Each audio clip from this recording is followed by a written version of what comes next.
Good morning and welcome to the Sunday celebrations here for the Centers of Spiritual Living Denver. We are a loving and prospering community here in the heart of Capitol Hill and online. We know that with everything going on, life can feel overwhelming. Here at CSL Denver, we want you to know that we are here for you. Please know that our practitioners are available for prayer work with you. Our names and phone numbers are on the website at www.csldenver.org. Or if you have a prayer request, please email it to info@csldenver.org. Reverend Elzia, along with all of our guest speakers, all of our practitioners, our music and service coordinators want you to know how truly grateful we are for your online support. Thank you for watching our Sunday services, attending our online workshops and events, and providing financial support so that we can keep our virtual doors open. We love you all and know we'll be seeing you in person in the right and perfect time. And now, we'll continue to meet online until further notice. If you're interested in upcoming events and information, we send out weekly newsletters. Please go to www.csldenver.org and sign up for our newsletters. We only send out one per week. Or send an email to info@csldenver.org and request to be put on our mailing list. This week we are having our usual Zoom fellowship right after service. If you haven't already received an email this morning, please send an email to info@csldenver.org to request a Zoom invitation. Please join us. We would love to say hi and catch up with you. That's it for the announcements this Sunday. Again, thank you for tuning in, and now back to our service.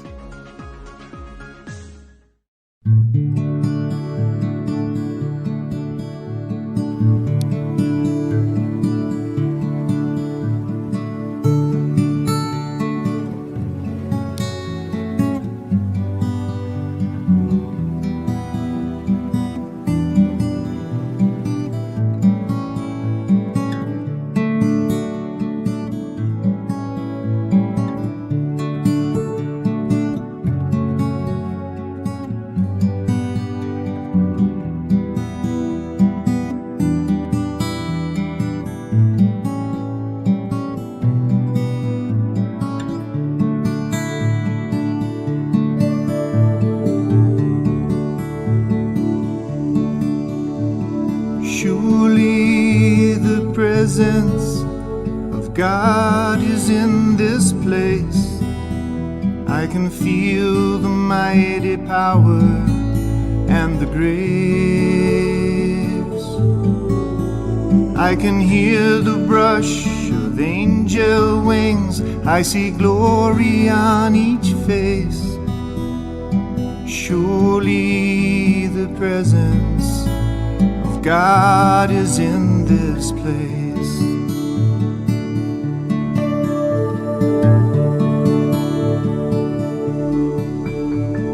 Surely the presence of God is in this place. I can feel the mighty power and the grace.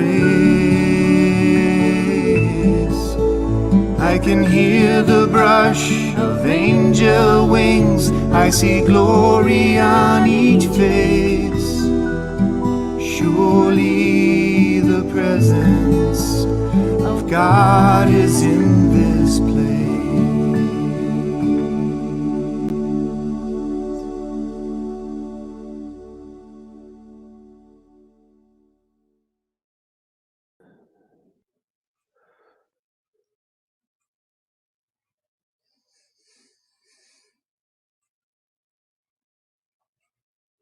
Good morning. Surely the presence of God is in this place. I'm Bill Carlton, practitioner at CSL Denver Church.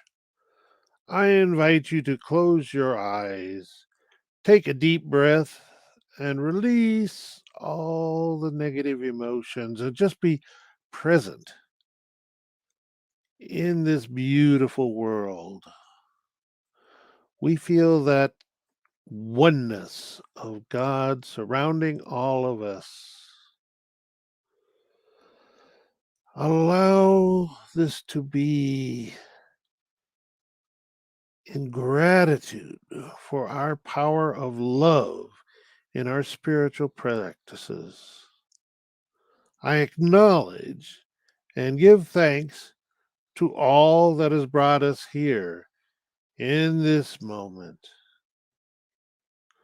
I release these words now to the universe, knowing that they return to us tenfold, and so it is. Looking at our beliefs through a bit of love might help each of us to see the oneness of life. Quote, if you can learn to live today and get a lot out of life and have as much fun as I have had today and be as prosperous as we all thought ought to be and be well, you should not worry what is going to happen tomorrow. You take absolutely too much responsibility upon yourself. It allows and amounts to fear, which is a natural consequence of the belief in limitation. I want to endeavor to show you how you can become less limited. That was by Ernest Holmes, and Out of Love and Law, page 3.1. Allow love to engulf the fear in and through your present awareness.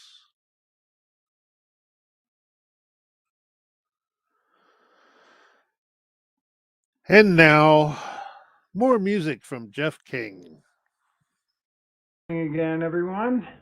Grateful to be back singing with you. Hope everyone is doing well. Today I'm singing a David Wilcox song. He's one of my favorites.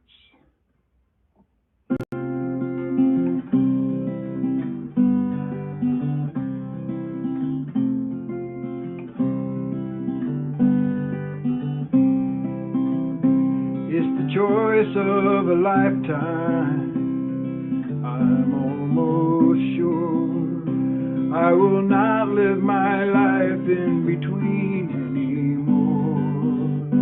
If I can't be certain of all that's in store, this far it feels so right. I will hold it up to the light, hold it up to the light,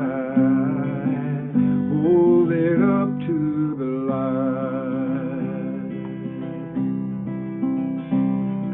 The search for my future has brought me here. This is more than I hoped for, but sometimes I fear that the choice I was made for will someday appear, and I'll be too late for that flight. So hold it up to the light, hold it up to the light, hold it up to the light. It's too late to be stopped at the crossroads. Each life here a possible way, but wait, and they all will be lost roads. Each road's getting shorter the longer I stay. Now as soon as I'm moving, my choice is good. This way comes through right where I prayed that it would. If I keep my eyes open and look where I should, somehow all of the signs are in sight. If I hold it up to the light, hold it up to the light. I said, God, will you bless this decision? I'm scared, it's my life at stake. But I see, if you gave me a vision, would I never have reason to use my faith?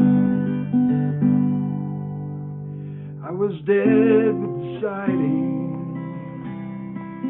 afraid to choose.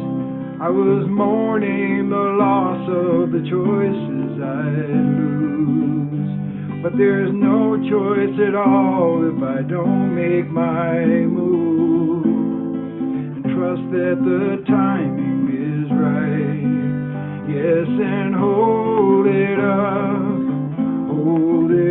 to the light, hold it up to the light, hold it up to the light.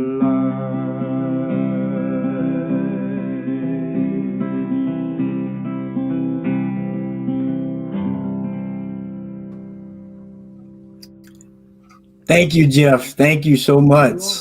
Good morning, everyone, and welcome to CSL Denver, a place, a space, and a face of love, a spiritual community teaching ancient wisdom and applying universal principles to embody the intelligence of the divine and to power our lives and the lives of others. I trust everyone is having a great day so far as we experience the presence of the Lord in all things that we do. And this morning, we're going to continue with our theme of the month and just begin to continue to work with that whole idea of that inner life, that real life, that place where we are not distracted by other things. And we're going to look specifically today at the idea of love and fear and faith and how those things work together to create a life, as they say, that is worth living, to create a life that is totally engulfed in the power, the presence, and that thing called God. Now, I would like to ask a question, and I think I already know the answer, but I'm going to ask it just the same. I would like to ask, has anyone, and if you have, if you got an answer to this question, please put it in the chat. Have any of you ever seen faith or love or fear? Have you actually ever seen it? Now, I would suggest that you haven't, but I will say that you have seen the results or the manifestation of these things, because you see, they are an energy. They are a presence. They are a way of interpreting and navigating the world. And they are an ethereal part or an ethereal misunderstanding in some cases of what God really is. And so once we begin to understand that we live in a world of energy, we live in a world of pure, positive, divine energy that takes form and manifests in our lives based on our understanding of God itself and who we are in relationship to that power and that presence.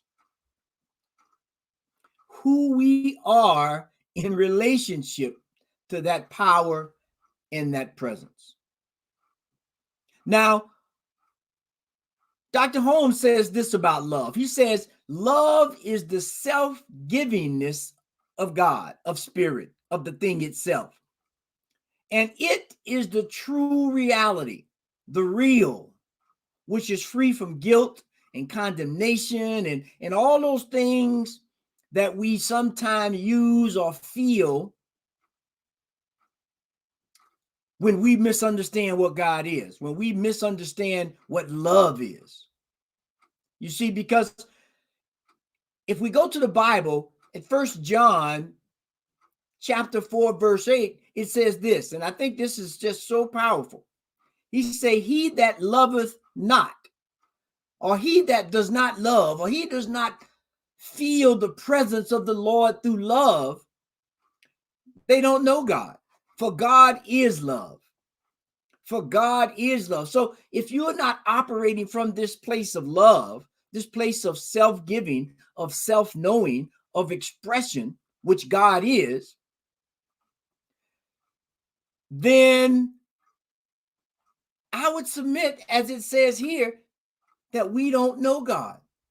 And the purpose of being here is to feel God and to know God, because we are extensions of the divine. And what stops us from doing that? What creates this idea of separation? I would say in most cases, there's some other exceptions, but in most cases, it's fear. It's fear. And what is fear?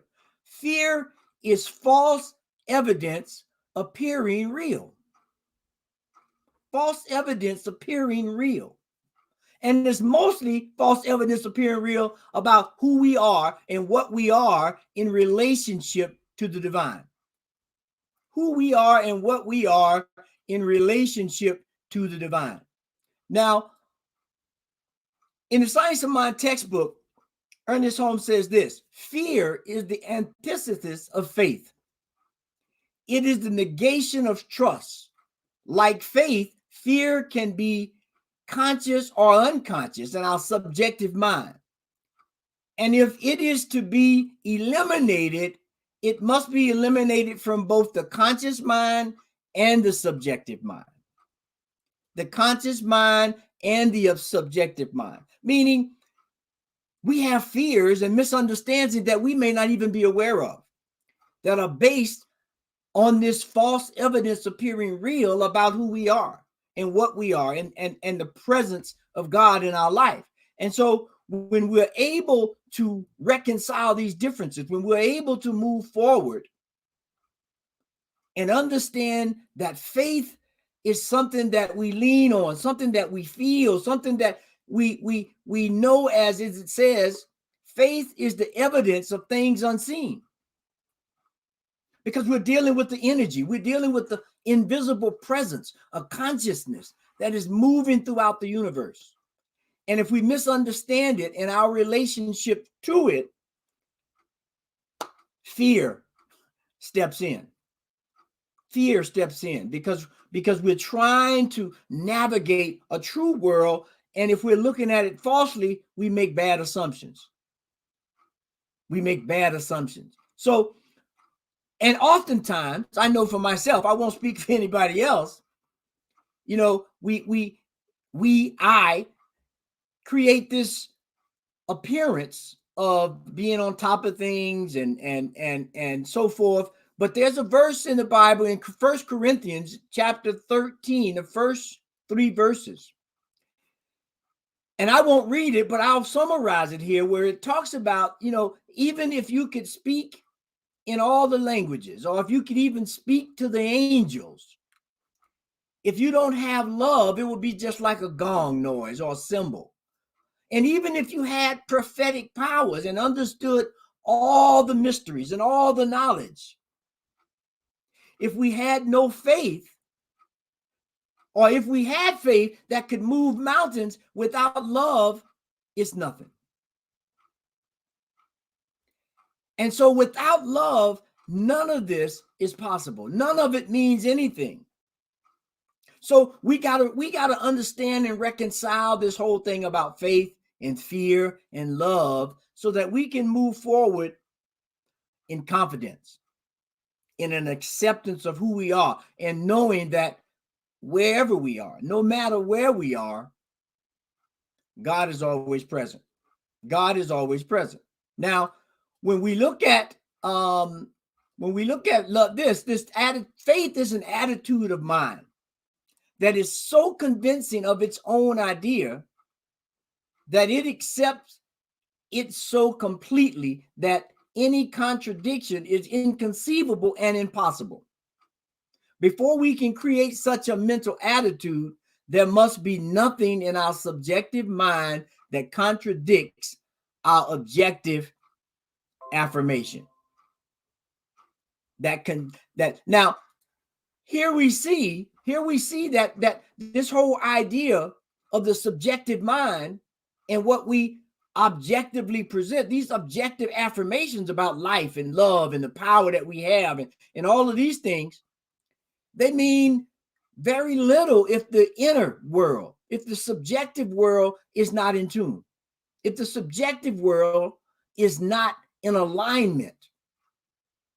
We talk about the mental equivalence. If we don't have the mental equivalence inside, we will not see a manifestation, or we will see a manifestation of what is inside, what we're thinking, what we're feeling, which these things are feelings.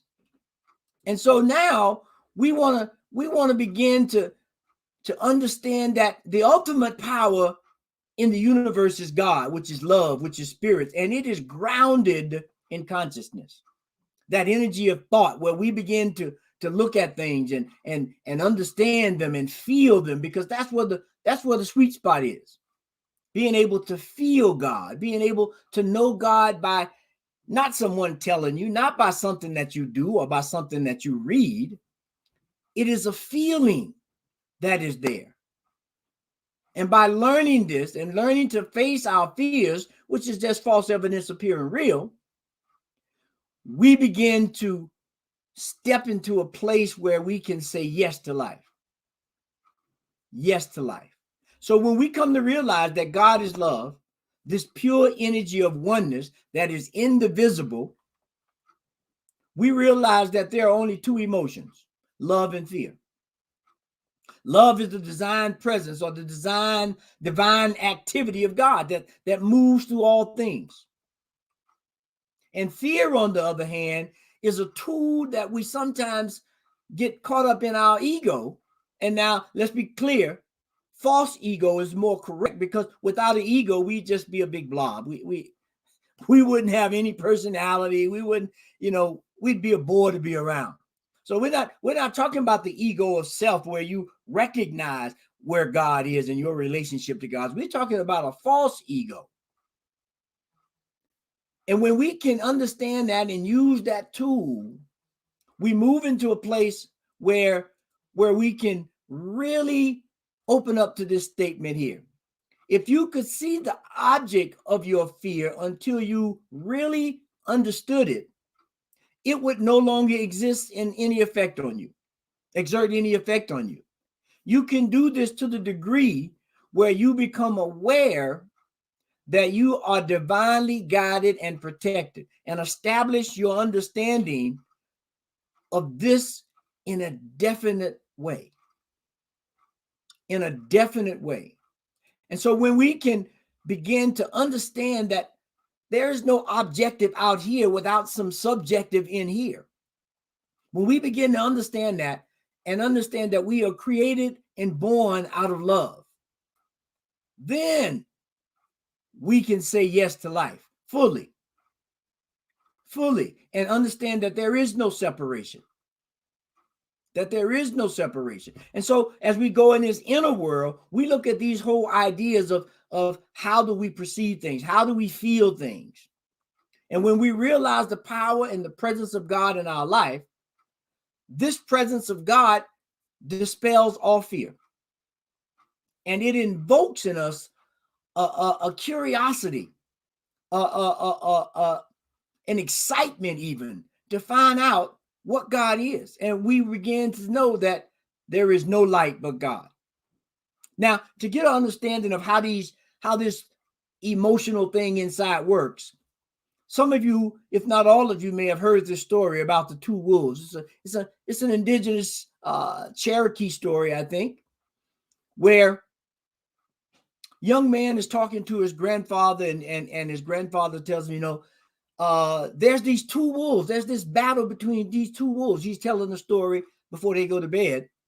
And he says, one is unconscious, angry, envious, sad, regretful, greed. All these different things are taking over. And then there's this other wolf that is conscious, that looks at joy and love and peace and serenity and humanity and all these qualities.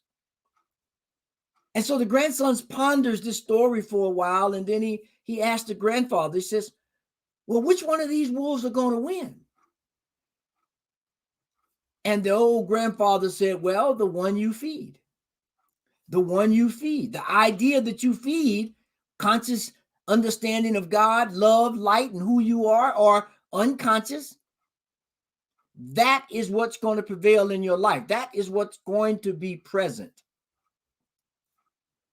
And so we have to really begin to look at life in a way that understands this polarity of life, this yin and yang of life, this understanding life from the inside and the outside. Because when we do that, we can move forward with this statement that says, nothing in life should be feared, only understood. Now is the time to understand more and to fear less. Now is the time to understand more and to fear less. And so when we can step into this place of understanding and knowing that whatever we feed will grow, whatever we feed is going to win that battle. And so right now, I would submit that everyone wants to live in love. When we look at the things that are going on around us and understanding how we have to navigate, and that how on a dime our consciousness plays tricks on us if we don't grab hold of it. This is where we have to begin to be diligent. We have to begin to really understand the presence, the power of God, and the fear that sometimes keeps us from embracing it. And so as we just kind of look at this and put it in a nice little capsule and begin to look at how do we step into love and release fear, these two states of consciousness, these two states that allow us to tap into the intelligence of God, I got 3 points that I think will give us a fertile ground to cultivate these ideas. And as always, this stuff means nothing if you don't practice it in your life. It's just another story. But what we intend to do here at this center is to give you practical ways to implement these ideas, these concepts in your life so that we can move forward with confidence. With confidence. So the first thing is this. Love is the nature of the universe. Love is the nature of the universe, meaning the nature of everything around us is to express itself. That is the essence of it. And it's a neutral essence. It doesn't care whether you use it or not, but for sure, it's there for you to use. And we see it being used all around us. And if we're aware, we see it in ourselves. This essence is neutral. This love, it's like a light bulb. The light bulb doesn't care who turns on the switch. If you turn on the switch, you will get some light. And so this is what we need to know about love and how it's based in faith and it expels fear. The other thing is, which I alluded to earlier, there it's unconditional. It doesn't care who turned it on. It doesn't care who asked for it. It doesn't care who seeks that guidance of love. It's unconditional. If you put yourself in right relationship with the divine, you will get a response. No doubt, you will get a response. And the last thing on this love that is in nature, it's a universal concept, it's a universal idea, is that it is there for the taking. It's there for the taking. There's no one that's more creative. There's no one that's more expressive than anyone else, except for the fact that they lean on the idea of the love of what they do, that presence of God. We've all heard those stories. If you want to find out your place in life, do something that you have a love for. Do something that you have a passion for, because it opens up all the light within. So the first thing is, love is the nature of the universe. It's a self-givingness to everything and everybody. The second point is that fear is based on not knowing who you are. Fear is based on not knowing who you are. And I would submit, in this environment, boy, it's real easy to forget. It's real easy to forget when, as they say, we hear of wars and rumors of wars everywhere we go. But we know that we are children of the Most High God.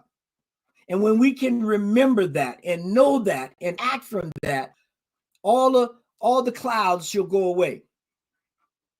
You know, there's a verse in the song by Bob Marley, the song Exodus. And Bob says this, he says, open your mind and look within. Are you satisfied with the life you're living?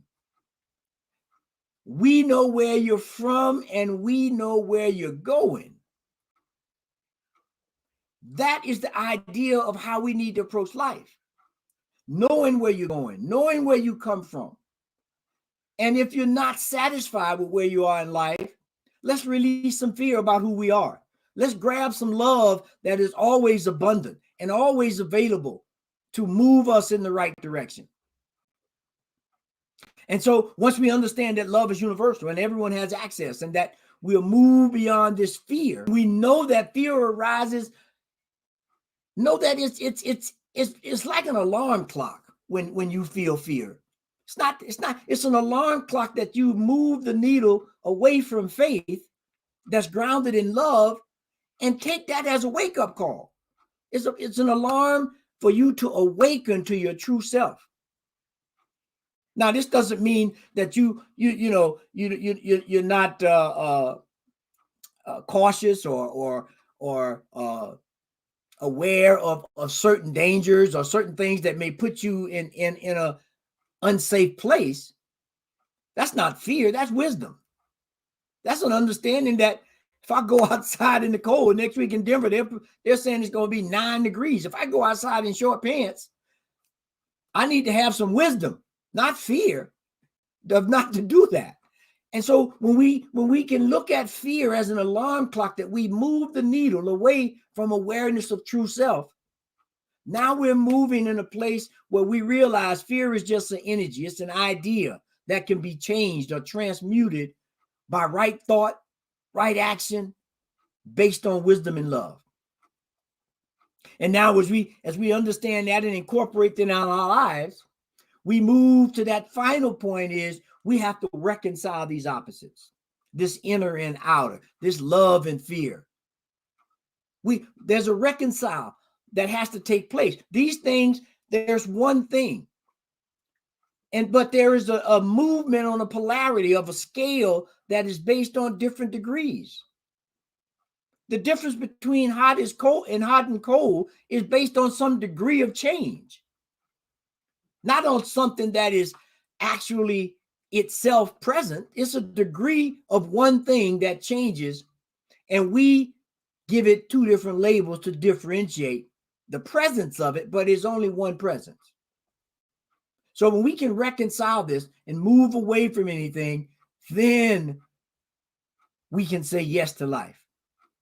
And then when we understand that love arises from a coherency, from a vibrational coherency between the thing and the thing itself. When we think or feel and do certain things and move into that space, we can reconcile that by finding a coherency, a nice space where where the energy flows and it awakens us to say yes, to say yes. And once we have that, then the final point is it is necessary to generate this inner conviction of who we are, that we are beings of love and light, and that knowing this and knowing that the source of all power is love and God itself, we no longer need to look outside. We can focus within and know that there's nothing that we are missing. There's nothing that we need to try to find or fix. We need understanding. We need to stand in love and reconcile these opposites, because the only thing exists is God, the one thing, the true power. And so when we do that, we understand that fear comes from false beliefs.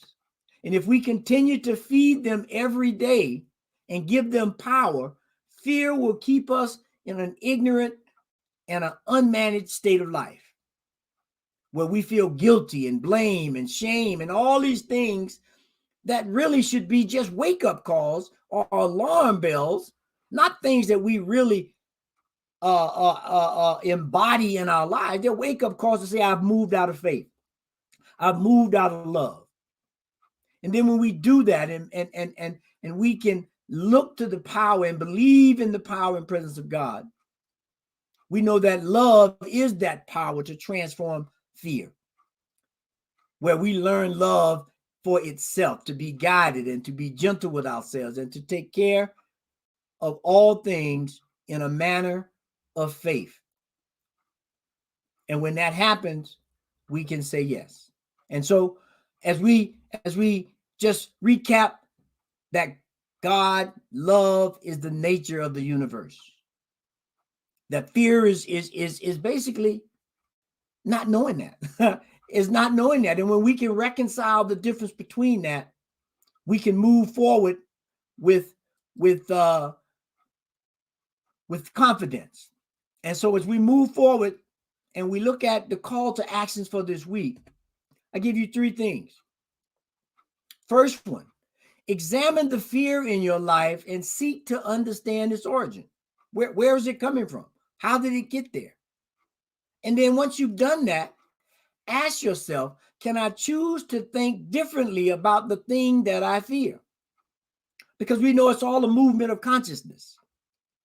And last, what are the takeaways from this experience of trying to understand that, trying to work with that, trying to live with that? Because when that happens, you'll have a breakthrough. I promise you, you'll have a breakthrough. And start with, and don't start with the biggest thing in your life. Start with something that has some gusto, but not something that's going to paralyze you. This is just like running a marathon. You don't just jump out there. You start and you train and you begin to get stronger. And this will transform your life. This will transform your life. And so as we look to an affirmation for this week that can help us anchor into this, I present that I give to the world my love, trust, and joy, knowing that fear is false evidence appearing real. That fear is false evidence appearing real. And so now let's just take that idea and anchor it in our hearts and in our minds and in our very souls, and let's go into prayer. Dear Heavenly Mother, Father God, that dual presence of life, that idea that everything is made whole because it is whole, and that we are whole. And as it says, let thy mind and thy eye be single, focused on God and love and light and understanding of who and what we are. Because you see, we are the very presence of God in form. Knowing that we are backed up by the presence, the intelligence, the wisdom that creates universes. And so I know that with that understanding, and as we allow it to move in our hearts, I know that each and every one of us are awakening to the idea of being godlings, if you will, the presence of God that moves the mountains. And so in that, I know and I declare for each and every one of us here and those that may listen later, that we are awakening to the true essence of God, which is us, our lives in action, to the power, the presence, the love, the humanity of all things. That all beings can shine bright so that others can also shine. That all beings are aware of the in and out that goes on in our lives, and we support them and we help them move forward and recognize that we can give love and we can take away fear. And so I know right here, right now, that each one of us are awakened. If he only just a little bit, that we are more than we think we are, that we are greater than we ever can imagine. And all we need to do is step into love and release fear based on faith of things not seen. And so with that, I give thanks for this moment, for this time, for this idea and understanding of who and what God is and our relationship to it. And I know that every day we awaken more to that idea. And so with that, I just release and let go and know that these words have already said a resounding yes in the universe for each and every one of us, knowing that we are blessed and exceedingly blessed. And so I just release, let go, and know that it is absolutely so. And so it is. Amen, amen, and amen. And so I am just so grateful and thankful that you are here today. And I hope that each one of us has found something that we can grab hold of and work with this week to see some evidence, to see some change in our life, to see some awakening in our lives to who we are. Pure love, wisdom, understanding. And so now it's that time of grateful giving and expressing our love. And so we are so grateful for your attendance and your presence here at CSL Denver. And whether this is your first time or you continue to come and be with us in family love, we appreciate it. We love your time, treasure, and talents, and we are just grateful for your giving to this center. And as you do give, please share this with others. Share this station. Share this life. Share this information with others so that we can create this world that works for everyone. And so right now, you'll see running across the screen the many different ways that you can give to support this community. Whether it's by text or by going to the website and hitting the donate button or sending a check or money order to the P.O. box. We love every bit of it and we will use it wisely. And so let's take that heartfelt giving and put your hand on your heart if it feels comfortable and repeat our affirmation. This perfect gift is spirit informed, circulating and blessing all that it touches. Freely I give and joyously I receive, and so it is. Amen. Peace and blessings. Thank you, Reverend Elzia. Beautiful talk today. Love, trust, and joy. It's going to be my mantra this week. So our usual virtual fellowship is going to be on Zoom this morning, and we would love to have you come and visit us and let us know how you're doing. If you didn't receive the Zoom invitation earlier this morning, please send an email to info@cslddenver.org and mention fellowship, and we'll send you a Zoom invitation right away. And it's not too late. Our second meeting of the book club is this Thursday, February 24th. If you're interested in joining us, you will need to have the book Becoming Supernatural, How Common People Are Doing the Uncommon by Dr. Joe Dispenza. We will meet from 6:30 to 8:30 p.m. Mountain Time, and the book club will be via Zoom. So please, again, send an email to info@cslddenver.org to request an invitation. And please read up through chapter 3 before this Thursday so we can discuss. We had a real lively discussion back 2 Thursdays ago. So please join us. And meanwhile, we hope you have a wonderful week. I know it's going to be cold here in Denver and in the Colorado area parts of this week, but we can still know that spring is coming and affirm right here and right now that 2022 is blessed and perfect in all that it is. We love you. We miss you. Please take care of yourselves. So let's close out with I release and I let go. There was a time